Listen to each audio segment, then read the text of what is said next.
الحمدللہ رب العالمین والصلاة والسلام علی من کان نبیا وآدم بین الماء والطین اما بعد فاعوذ باللہ من الشیطان الرجیم بسم اللہ الرحمن الرحیم۔ آج ہم فارسی کی پہلی سے تیمم کا بیان پڑھیں گے، تیمم کے تعلق سے پڑھیں گے۔ آئیے شروع کرتے ہیں۔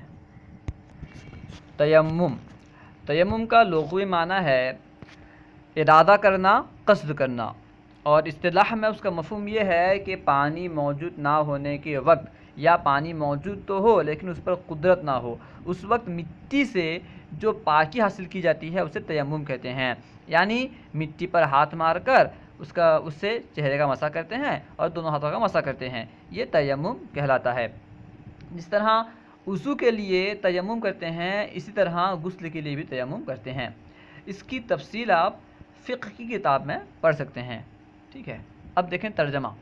تیمم: چار چیز است در تیمم فرض، یعنی تیمم میں چار چیز فرض ہیں۔ چار چیز است در تیمم فرض، تیمم میں چار چیز فرض ہیں۔ میدہم مر ترا بدانش عرض، مر کبھی تاکید کے لیے ہوتا ہے، کبھی بغیر تاکید کے لیے زائدہ ہوتا ہے، تو یہاں پہ مر جو ہے زائدہ ہوتا ہے۔ میدہم مر ترا بدانش عرض، میں تجھے بتاتا ہوں۔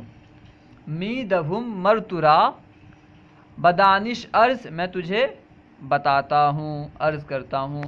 نیت و قصد خاک اے سرور، نیت کرنا اور مٹی کا ارادہ کرنا، خاک یعنی مٹی۔ نیت و قصد خاک اے سرور، نیت کرنا اور مٹی کا ارادہ کرنا اے سردار، اے سرور۔ خاک از جائے پاک اے محتر، خاک یعنی مٹی، از جائے پاک، پاک زمین سے، پاک جگہ سے، جا کا معنی ہوتا ہے جگہ، یعنی مٹی پاک جگہ کی ہونی چاہیے۔ پاک جگہ کی مٹی میں ہاتھ مار کر اس سے مسح کریں گے تو تیمم ہوگا، اور اگر وہ جگہ ناپاک ہو، ناپاک جگہ کی مٹی ہو، آپ اس پر ہاتھ مار کر کے چہرے کا مسح کریں، چاہے ہاتھ کا مسح کریں تو تیمم نہیں ہوگا، کیونکہ تیمم کے لیے ضروری ہے جہاں کی وہ مٹی ہے وہ جگہ پاک ہو۔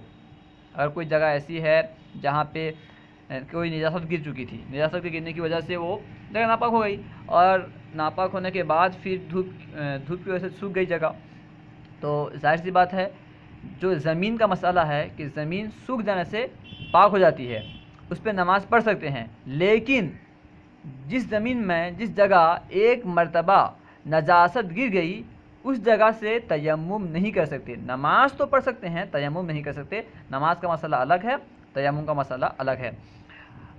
خاک از جائے پاک اے محتر، پاک جگہ سے مٹی ہو اے محتر، اے سردار، اے آقا۔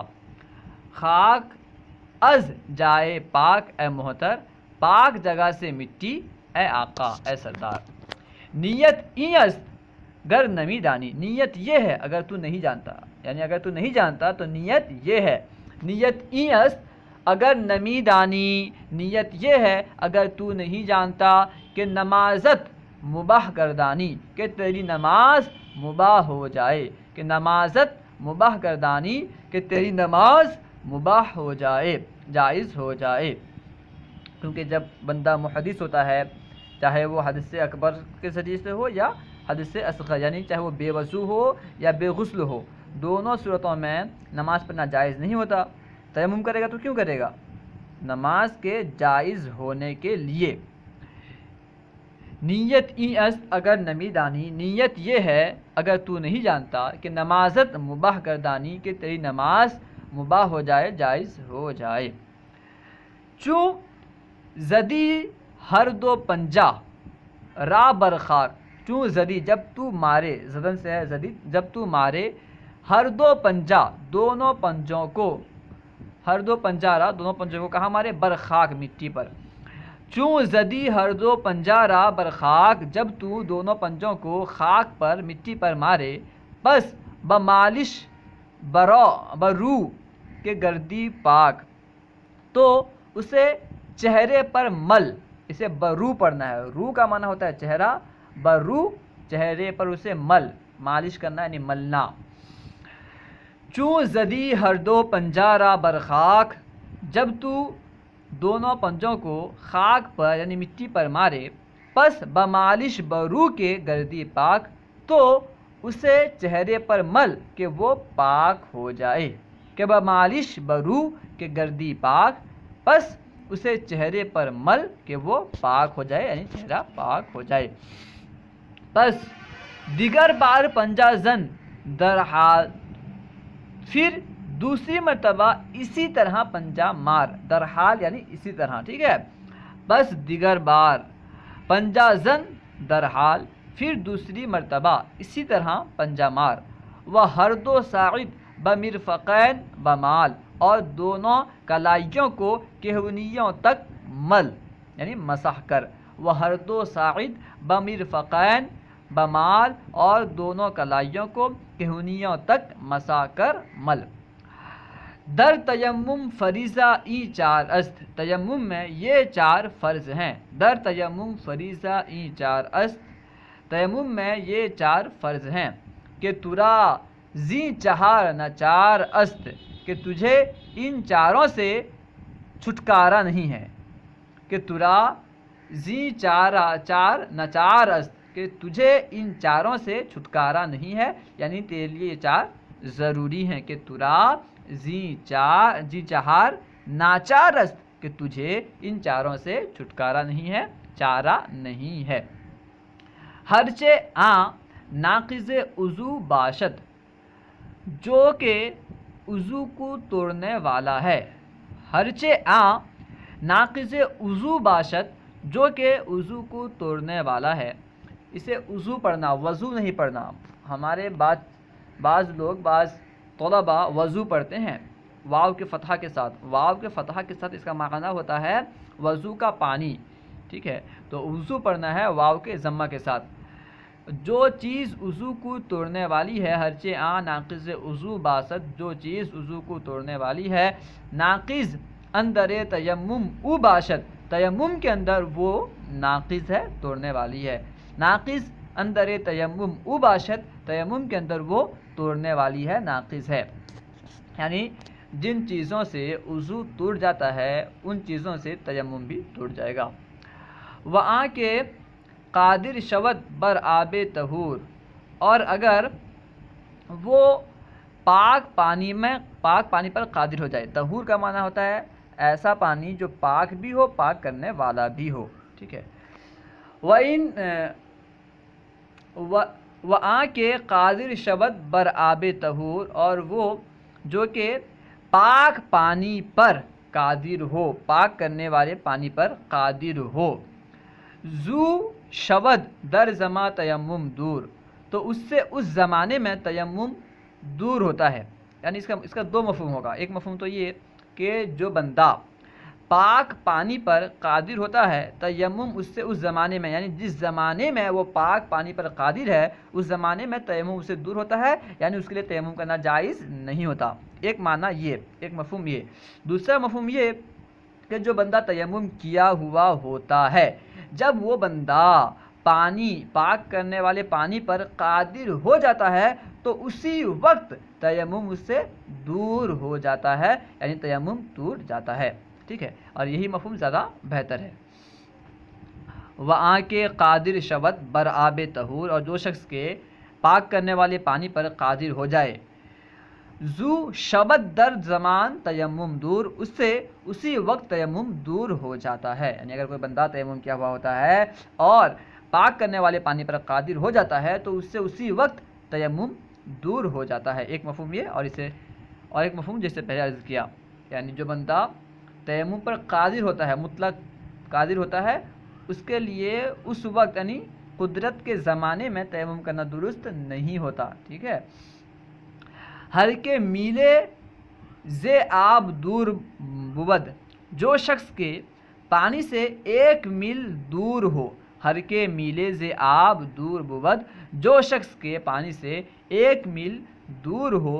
این تیمم در طہور بود، یہ یہ تیمم اس کے حق میں، ای تیمم در آں، یہ تیمم اس کے حق میں طہور بود پاک ہوگا.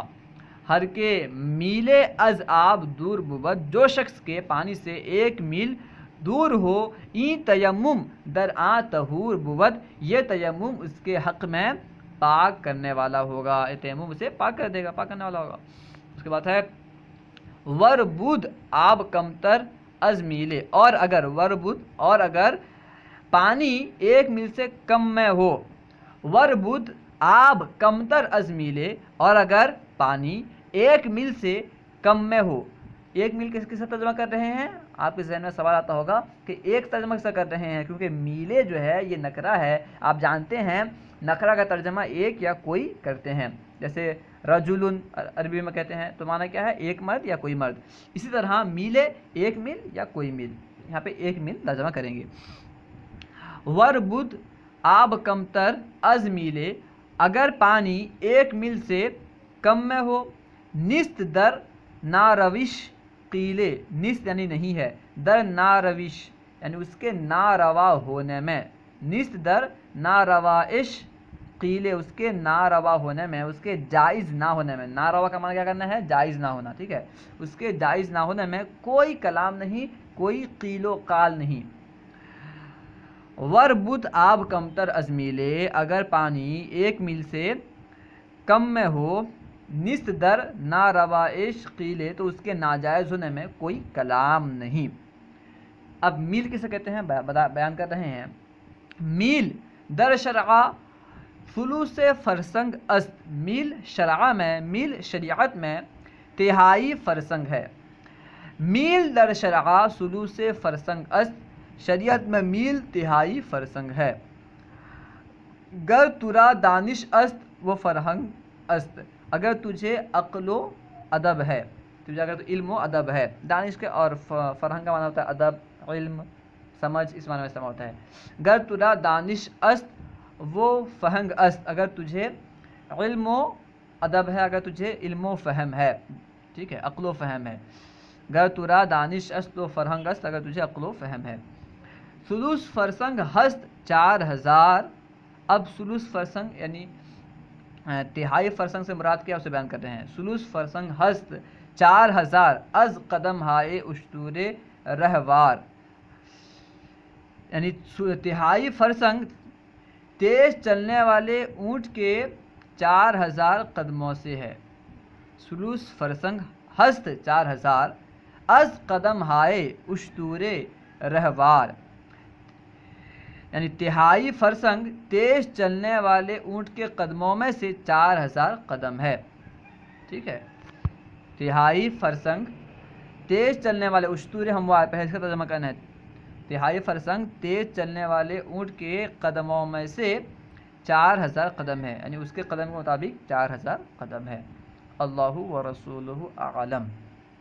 اگر کوئی بات آپ کو سمجھ میں نہ آئی ہو یا درسیات کے متعلق کوئی سوال کرنا چاہتے ہوں تو کمنٹ باکس میں سوال کریں، انشاءاللہ عز و جل ممکنہ صورت میں جواب دیا جائے گا. السلام علیکم ورحمۃ اللہ وبرکاتہ.